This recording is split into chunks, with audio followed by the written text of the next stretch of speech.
اعوذ باللہ من الشیطان الرجیم بسم اللہ الرحمن الرحیم اللہم صلی علی محمد وعلی محمد۔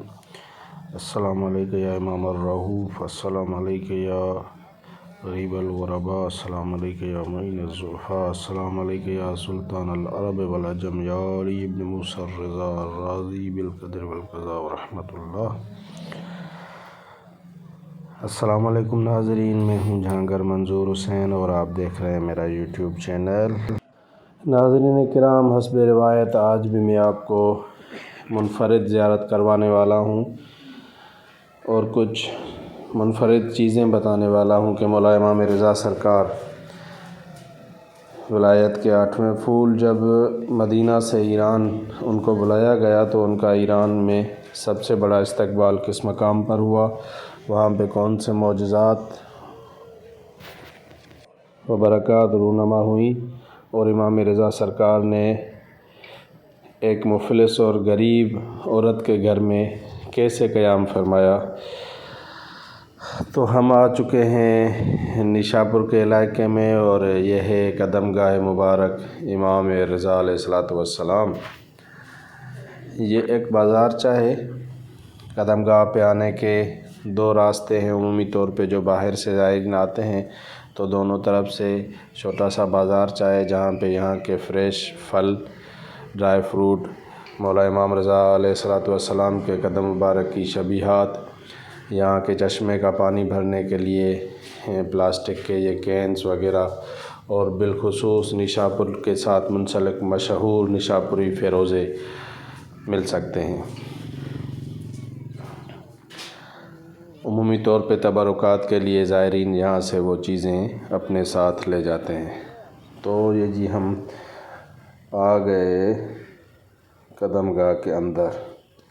قدم گاہ میں داخل ہونے کے لیے 2 دروازے ہیں اور دونوں طرف سے اس بہترین اور خوبصورت باغ سے گزر کر اندر جایا جاتا ہے۔ تو ایک نظر آپ بھی اپنی آنکھوں کو ٹھنڈک پہنچائیں۔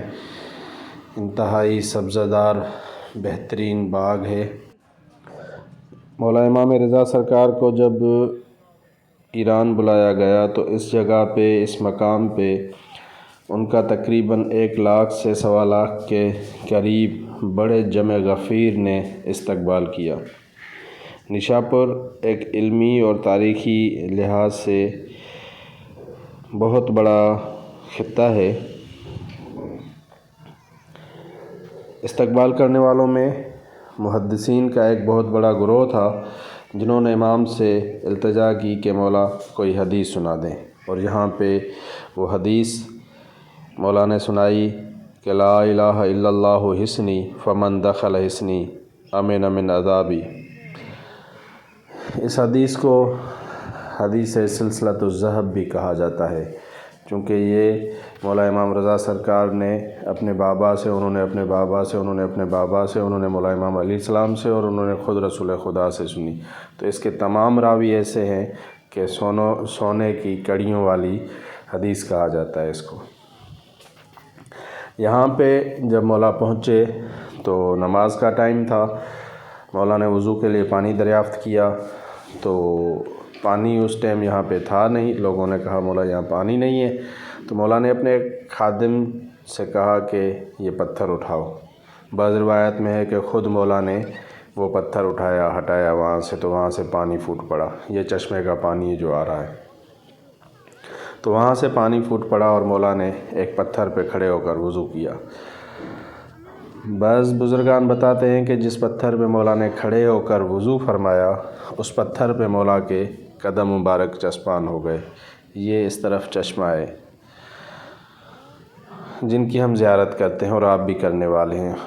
اور بعض بتاتے ہیں کہ جس جگہ پہ مولا نے نماز ادا کی، اس دوران مولا کے قدم مبارک اس پتھر پہ رونما ہو گئے۔ بہرحال جس طرح سے بھی ہوئے، ہمارے لیے مقدس ہیں، مولا سے منسوب ہیں، تو انشاءاللہ پروردگار عالم آپ تمام دوستان کو یہاں پہ ان مقدس مقامات کی زیارت نصیب فرمائیں گے انشاءاللہ۔ چشمہ پہلے نیچے ہوا کرتا تھا، کھلا ہوتا تھا، ہم بھی زیارت کرتے تھے اور وہاں سے خود پانی نوش فرماتے تھے، لیکن رش بڑھ جانے کی وجہ سے اور کرونا کے دوران اس کو بند کر دیا گیا اور اب پانی باہر نلکوں کے ذریعے سے نکالا گیا ہے، موٹر کے ذریعے سے بھر سکتے ہیں، پی سکتے ہیں، وضو کر سکتے ہیں، اور یہ پھر باہر باغات میں نکل جاتا ہے، کھیتوں میں استعمال ہوتا ہے۔ اس طرف جو ہے آپ قدم مبارک کی زیارت کریں۔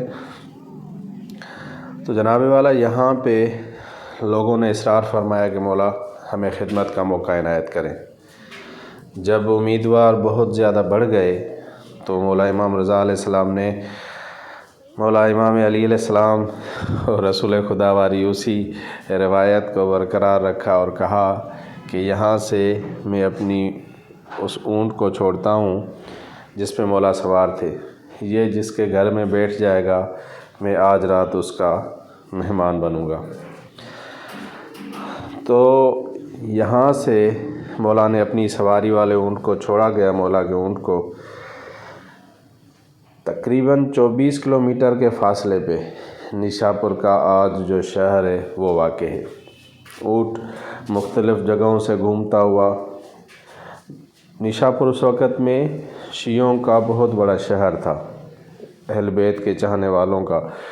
تو سب لوگ امیدوار تھے کہ امام ہمارے گھر میں ٹھہرے، ہمیں خدمت کا موقع ملے۔ سب لوگوں نے اپنے اپنے گھر جا کے سجائے، کسی نے گھاس رکھ دی، کسی نے کچھ اونٹ کی جو پسندیدہ غذا ہوتی ہے وہ ساری چیزوں کا انتظام کیا، اپنے دروازے کھول دیے۔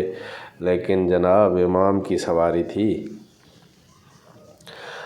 اونٹ یہ 24 کلومیٹر کا فاصلہ طے کرتا ہوا، گھومتا ہوا نیشاپور شہر کے اندر ایک نہایت ہی غریب اور مسکین عورت، لیکن معرفت اہل بیت سے سرشار، محب اہل بیت،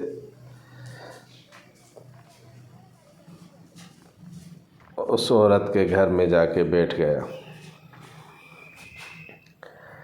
یہ آپ باغ کی زیارت کریں۔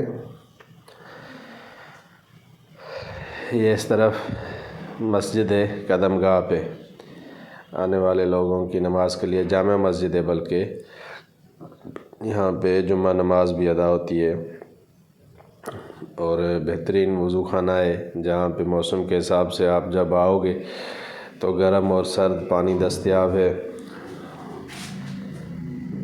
نہایت ایک خوبصورت اور عالیشان طریقے سے اس جگہ کو سجایا اور بنایا گیا ہے۔ یہاں پہ صرف قدم مبارک کی زیارت کے علاوہ مذہبی لوگوں کے علاوہ اور بھی جو سیاحتی مقامات گھومنے کے شوقین ہیں وہ بھی بڑی تعداد میں لوگ یہاں پہ آتے ہیں اور یہاں سے آ کر لطف اندوز ہوتے ہیں۔ تو میں بتا رہا تھا کہ ایک عورت کے گھر میں مولا کا اونٹ، مولا کی سواری آ کے بیٹھی۔ یہ ہم آ گئے نیشاپور میں، اور اس خوش نصیب غریب عورت کا نام ہے بانو پسندیدے۔ یہ جی ہم آ گئے بانو پسندیدے کی مرکز اطہر پر۔